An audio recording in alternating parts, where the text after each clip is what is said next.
This is the podcast for Indelible, a documentary film in progress for the week of July 4th, 2016.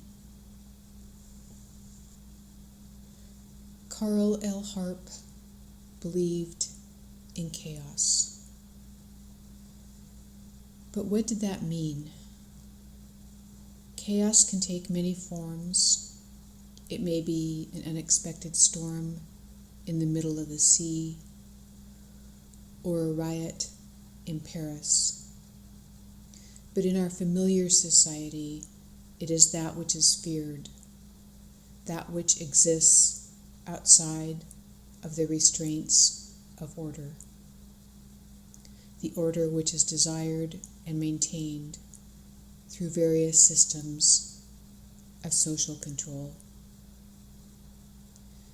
One might be controlled through fear, as the sociopath knows. One might be controlled through hunger, as the tyrant knows. Or one might be controlled through physical discomfort, as the torturer knows. Our communication systems have also brought us other methods of control. The media brings us streams of images and words bundled into cohesive forms. These forms are like a modern-day hieroglyph, where a simple iconic symbol might carry with it to the reader a complex narrative. Before social media and streaming video, these word clusters traveled to us more slowly. In order to encounter this dream, we had to turn on the TV set, the receiver, which after a while allowed us to receive the stream. It was a clumsy stream, where advertisements were still silly skits. And after our time for viewing was over, we turned off the stream, and the house was silent once more. There were also other streams. The lyrics and music were introduced through transmissions from radio stations, then made personal through recordings on objects, which you purchased slowly as your budget would allow. Other word clusters came through newspapers or magazine headlines, which you encountered once a day at most. But the media of today is much more present in its immediacy, and it is always attached to us through our ubiquitous computing devices, like smartphones and tablets. The empty time between word clusters and wordless communication is much smaller. Word clusters are usually banded together or branded with a name, because naming is a very useful convention for directing attention one way or another. It is why naming conventions are best ignored, or at least resisted. Naming requires effort. The purposeful naming of distinctions within societal or cultural groups grew out of the 1960s. It was after World War II. It was after advertising incorporated what had been found to be useful in psychology. In particular, the psychological studies and practices during wars by various branches of the military, both for battle and in prison camps. The naming of social distinctions became a very useful method for impersonalizing the destruction of and killing of others. We didn't have to see the enemy as human or individual. They were merely part of a group. They were those people. These same naming conventions were also used at home to carve up the body politic through the new practice of naming generations. Fittingly, it started with naming the first generation to be born after World War II ended, the baby boomers. This first use went mostly unnoticed and seemed merely convenient, but the naming of other generations soon followed, Generation X and the millennials. It was after these conventions multiplied that you could perceive how this naming could be used. One named generation was pitted against another, like two dogs in a fight. The media then sent out the word clusters. Generation blank was stealing from Generation blank 2. It was as if generations had now developed personalities. Why didn't we notice this was similar to the way corporations had become people in the courts? Naming had allowed us to reduce any number of people into a single word cluster branded with a name. We didn't have to think of individuals within a generation with all their variations.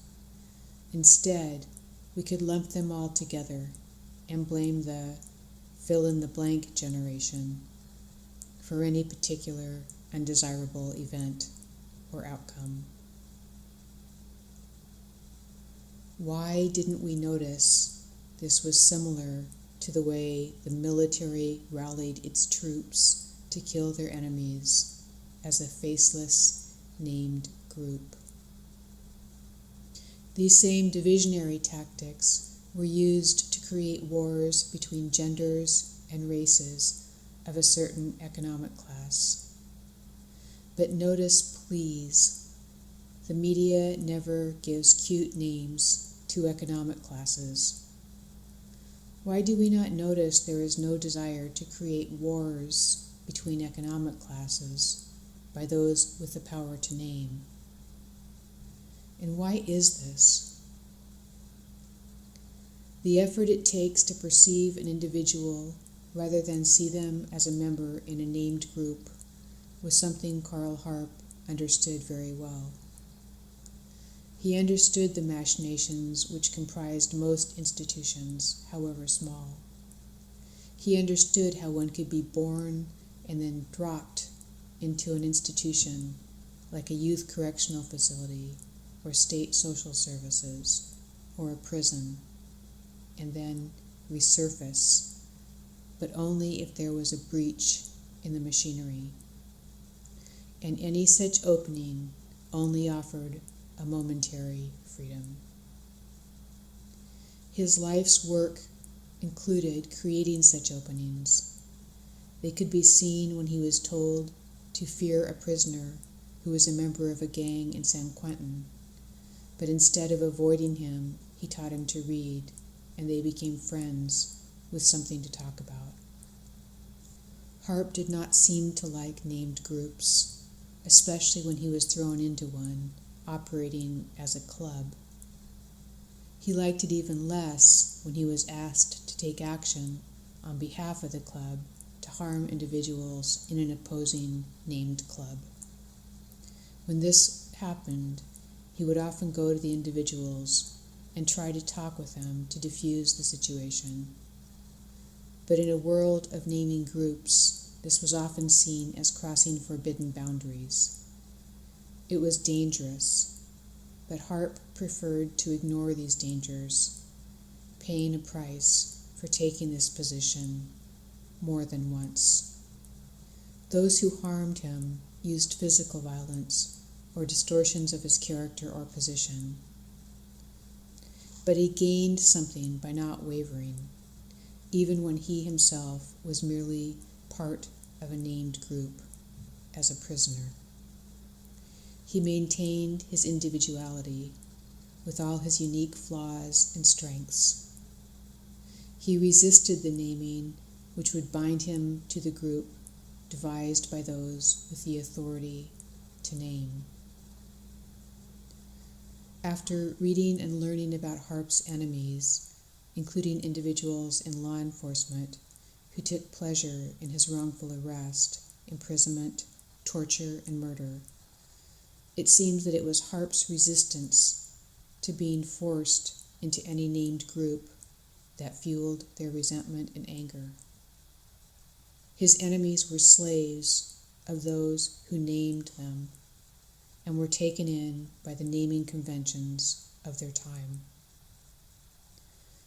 Those who named Harp as part of the group prisoner and criminal included the military and law enforcement. Those who harmed him were part of these same groups. So Harp became their enemy merely because the group where he was placed was named by their superiors as enemy. To see Harp as an individual would be to see him outside of the named group. Carl L. Harp was to remain named within his assigned group. And sadly, those who followed orders to harm him preferred to remain part of the group rather than stand as individuals. Carl Harp believed in chaos, because anyone who stands outside of the naming conventions and prefers to perceive others as individuals creates chaos out of order. And that's all I have for tonight. Good night.